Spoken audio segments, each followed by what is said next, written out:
What I was wanting to do today in the next 15 minutes or so is just to speak a little bit about compassion, have you think a little bit about compassion and maybe even feel a little bit of compassion, perhaps starting with compassion for me. I've been, like a lot of you guys too, I'm sure, I've been for a long time thinking about compassion and its role in our clinical work. But recently, the question of compassion has come into sharper focus for me with its more formal inclusion now in the motivational interviewing text. They described that to be compassionate is to actively promote the other's welfare, to give priority to the other's needs. And that was in the third edition by Miller and Rolnick. And so the first curiosity I had was, well, why did they have to, or decide to, add compassion? And the MI spirit, previously comprised of collaboration, evocation and respect, or autonomy support, was kind of thought to not completely differentiate what the MI practitioner might be doing, maybe doing different from the approach of, say, a salesperson. A salesperson is very good at working in partnership, being collaborative with their customer. They might try to evoke a person's reasons for buying, and they can be quite accepting of whether the person buys or not. In fact, a good salesman often is really very discerning of the customer who's not going to buy, and then they move on to the next person. Not that there's anything wrong with that. It's just that MI is different. Perhaps it's something more. It's essentially about the promotion of the other's welfare, setting aside ourselves, setting aside creating any benefit for ourselves. And so Bill and Steve wrote about the practitioner endeavours to have their heart in the right place. So I wondered, well, what is compassion really? And I think it's made up of a whole range of things. These are just a few things that I came up with. By no means am I any particular expert in this. But firstly, maybe kindness. Be kind, for everyone you meet is fighting a harder battle, said Plato. Maybe it's a little bit about acceptance as well. A truly compassionate attitude towards others does not change even if they behave negatively or hurt you, said the Dalai Lama. And it's about sort of equality. Compassion is not a relationship between the healer and the wounded. It's a relationship between equals. Only when we know our own darkness well can we be present with the darkness of others. Compassion becomes real when we recognise our shared humanity, said Pina Chodron. And finally, too, compassion is about action. Compassion is a verb, said Thich Nhat Hanh. But you know, I was still a bit uncertain, really, about what this compassion thing is. So what's a boy to do? Well, I asked my mum. And I actually asked her on Saturday night when we were having our Mother's Day dinner. And she said, compassion is a feeling of understanding and of sorrow for the difficulties somebody else is experiencing and trying to do something about it, said my mum, who was a GP for 40 years. And I think it is that. It's these two bits. It's the feeling, the sense of being able to feel along and with somebody, and also the willingness to do something about it, to take some sort of action. So a definition of sorts, I suppose. Compassion is the capacity to see clearly into the nature of another person's life, their values and strengths, their dilemmas and challenges, and as well sometimes their suffering. It's a recognition that one is both separate from and not separate from that suffering, given the shared experience of being a part of humanity. It's being fully present to the whole story, including all aspects that might influence what the other person goes on to do about their situation. And it's an aspiration towards transforming that suffering and active efforts to do so. At the same time, though, not being attached necessarily to the outcome of that transformation. We are not eggs. We are not eggs. Eggs have hard shells that are kind of protecting a sort of a vulnerable, soft inside, and yet the shells are also fragile and brittle and kind of, break under pressure. But the compassionate person, the compassionate listener, is kind of the opposite. We have a sort of a strong back and a softer front. A strong back like the trunk of a majestic eucalypt. There's strength there, there's emotional strength, being able to be present with the person. It's about courage and wisdom. It's also about perspicaciousness. I just like that word. But it's about being able to see clearly and have the perspective and the discernment of the person and their experience.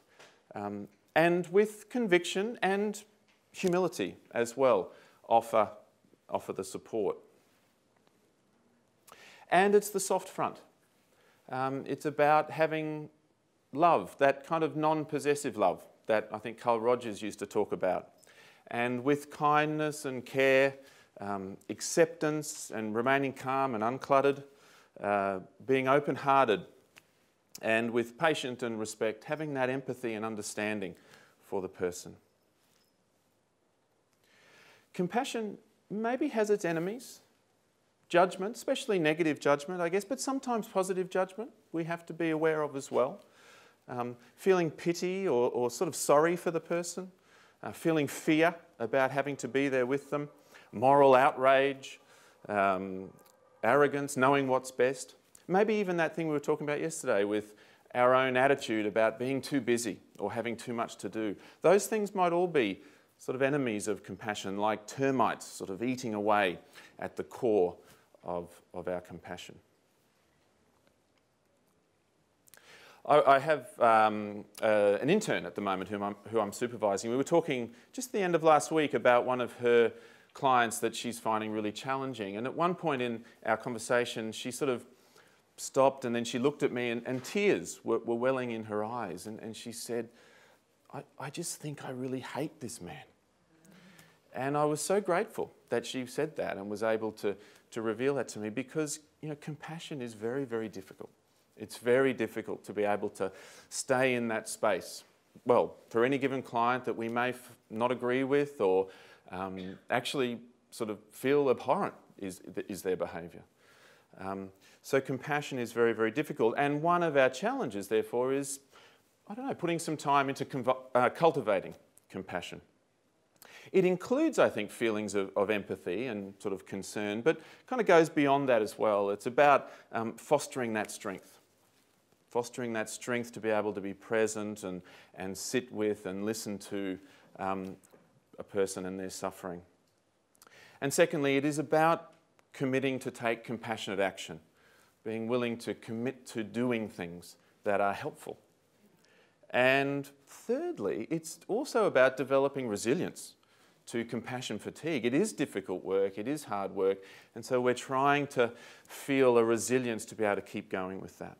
I just thought I'd mention this because I sort of stumbled across the Centre for Compassion and Altruism Research and Education at Stanford Uni, and they've been looking at using research but also some practice to combine neuroscience, the psychological science, and some spirituality to try to work out ways to cultivate compassion and to help people practice. And they have this compassion cultivation training program, which is for people generally, but also they use it with clinicians as well.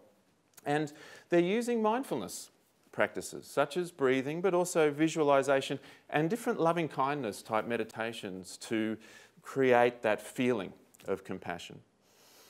They're also using collegial discussion, reflection, supervision and communication to be able to discuss those things, foster the strength. And they're using real-world homework, offering ideas for people to go out into the world and to think and feel and act compassionately, to practice that compassion. "I don't like that man," said Abraham Lincoln. "I must get to know him better." And I'm actually now just going to invite you all to close your eyes. This is voluntary, of course, but if you wouldn't mind just closing your eyes for a moment. And see if you can think of someone that you are currently working with, perhaps someone with whom the work has been challenging. Develop a bit of a picture of that person in your mind. Feel the presence of that person in your life, in the room with you now. And now consider and say to yourself, this person is just like me. Just like me, they have a history. They were a child once too. And just like me, this person has had ups and downs in their life. Just like me, this person has had goals and dreams. Just like me, they have strengths and qualities, fears and vulnerabilities. Just like me, they've had successes and they've made mistakes.